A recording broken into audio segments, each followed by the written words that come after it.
Hello everybody, I am Mr. Daxon Islander. Well, now I'm just Daxon Islander. So I have a few stories for you today, and they both have to deal with something that was going to come eventually, debt collectors. So the first story I want to show with you is, and I quote, "Debt collector is faulted for tough tactics in hospitals." Now, before I start out, this story will make you sick. And I mean, it will make you sick. If you have not read this story, trust me, it is one of the most disgusting, vile things I've ever seen in my fucking life. Excuse me. I'm trying to cut down the swearing. Hospital patients waiting in the emergency room or convalescing. Sorry, I can't read that. What? Shut up. After surgery, could find themselves confronted by an unexpected visitor, a debt collector, at their bedside. One of the nation's largest medical debt collection companies is under fire in Minnesota for having placed its employees in emergency rooms and other departments at 2 hospitals and demanding that their patients pay before receiving treatment. According to documents released Tuesday by the Minnesota Attorney General, the documents say the company also used patients' health records to wrangle for more money on overdue bills, demanding they pay before treatment. Kind of hard if the person's, unconscious. Or if, the person's having a heart attack. Yes, I could see you're having a hard time there. If you just, write me a check, come on now. Fucking ridiculous. The company, Assertive Health, has contracts with dozens of hospitals across the country since January.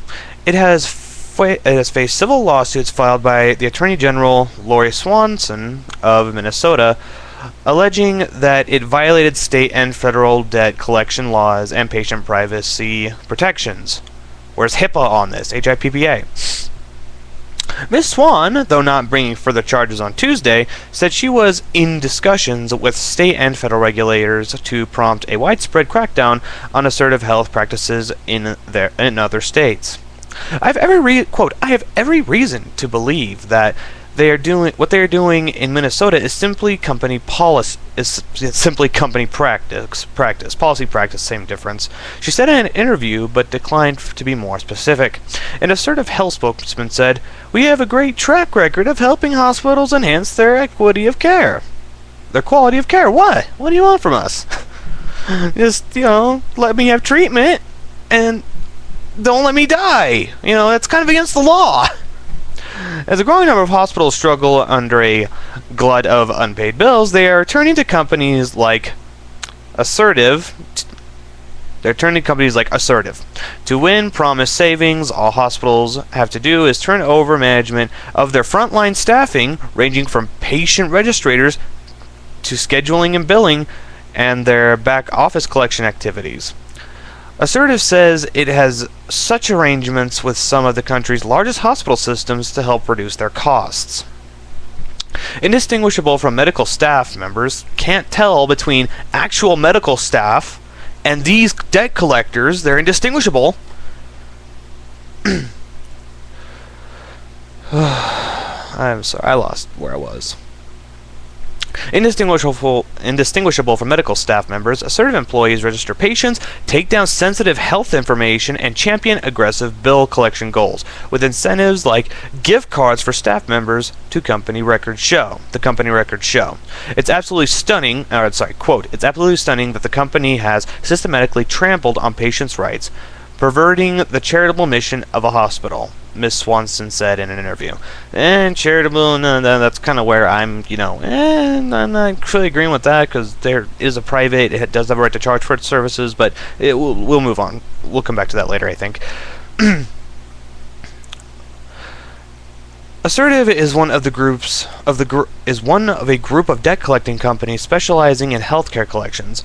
Last year, might be easier if I save my place with my mouse, the publicly traded company reported $29.2 million in net income, up 130% from the year earlier. And its pitches to the hospital, I swear I'll stop reading once I get to a certain point, because at a certain point I have to. In pitches to the hospital, Assertive boasts that it trains its staff to focus on getting payments. Employees in the emergency room were told to ask incoming patients first-rate credit card payment. If that fails, employees are told to say, "If you have a checkbook in your car, we will be happy to wait for you." If you have a checkbook in your car, we will be happy to wait for you. I know this is an emergency room.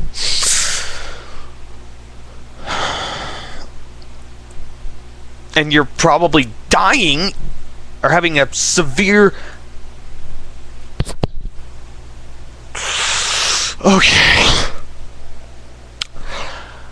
Okay, you know what? I can understand the fact that hospitals need to get paid, and I can understand the fact that hospitals are really backed up because people can't afford to pay their medical costs. But come on. Come on. You're really going to sit there and tell people who have an emergency, the reason for coming to the emergency room, pay first? I mean, what happens if they don't pay? You going to deny them treatment? Isn't that against the law? I thought it was. So, let me get this straight. And I can kind of understand where they're coming from with this, because a lot of people don't pay their medical bills. But I'm sorry, when you're charging, thousands upon thousands upon thousands of dollars for basic stuff, $2,000 for a stay in the hospital overnight, excuse me. You really expect people to just pick out of their pocket? There you go, have a nice day. I'm sorry, no, people can't afford that. And I think the worst thing about it is it's an endless, it's a worsening cycle. You can't pay your bills, so they get carried on to the next person, so their charges are higher. They don't pay, so it's carried on and carried on and carried on. Once in a blue moon, somebody with good insurance will cover it and they'll pay it off. But a lot of people don't. I would say about 50%, maybe lower, maybe bigger, give or take, 50%. I'm sorry, that I consider that an accurate number. Perhaps I'm wrong. What have you. But, I mean, debt collectors out of hospital, isn't the patient supposed to not be stressed? Isn't that part of the recovery process? Is where they, relax? I mean, how many people are going to be able to relax if there's, I don't know, a guy asking for money, saying you owe him money? And it's pretty apparent that they might not go away. They might have the ability to end your medical treatment. That's kind of stressful if you think about it. I don't know. There's been a few times I've been in the hospital, and all of them were when I was a minor and didn't have to worry about that.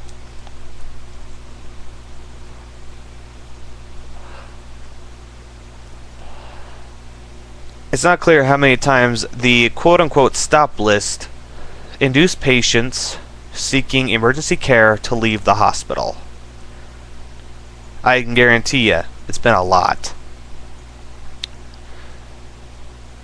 Now, I know this is going to go into some of my personal view, and I don't know if any of you guys know this, but I hold a kind of podcast show, I guess, over on Blog TV. It's actually going to be tomorrow at 9 o'clock 9 o'clock Mountain Standard Time, where I'm going to go into this and read the whole thing and give more of an analysis on it. But, wow. Okay, now, as far as my opinion goes, you got one of two options here. Government being involved in big business with the bureaucrats and the extensive paperwork that I've heard a lot about, that's just, piling on more and more and more. So, your two options are A, totally socialized healthcare, and I'm not talking Obamacare. That's not extreme enough for what would need to happen. Totally socialized healthcare, or get government the fuck out of it. How many dollars are we in debt?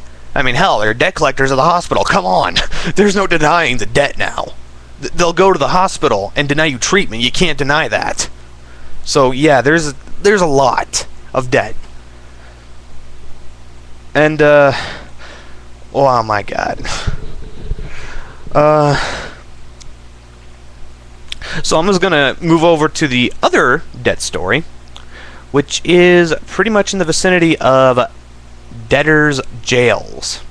And don't worry, both links will be in the below bar. How much time do I get? Did I really spend 10 minutes on what the fuck? Alright, so the debtor's jail.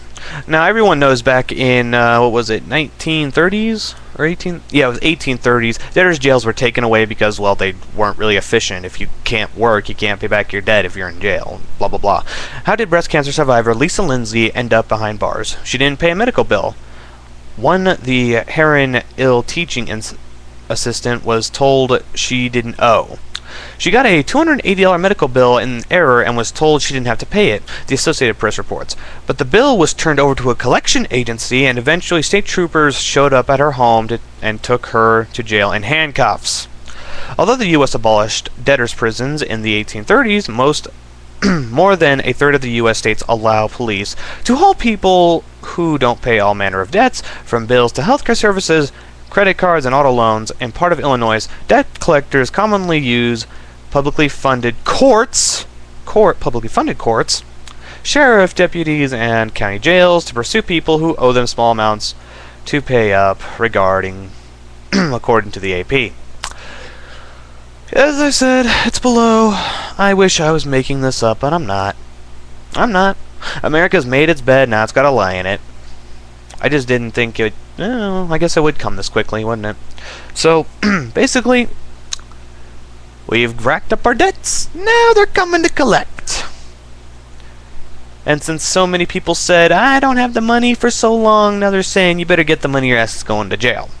Or you're not getting medical treatment. I got nothing. I got nothing other than, well, this was bound to happen sooner or later. So, everyone with debts out there, you better start paying, otherwise you might be neglected treatment at a hospital, or you might be thrown in jail, depending on if you're in one of the states. That's all I really have to say on the subject. I am Daxon Islander. Good luck, have fun, and just good luck.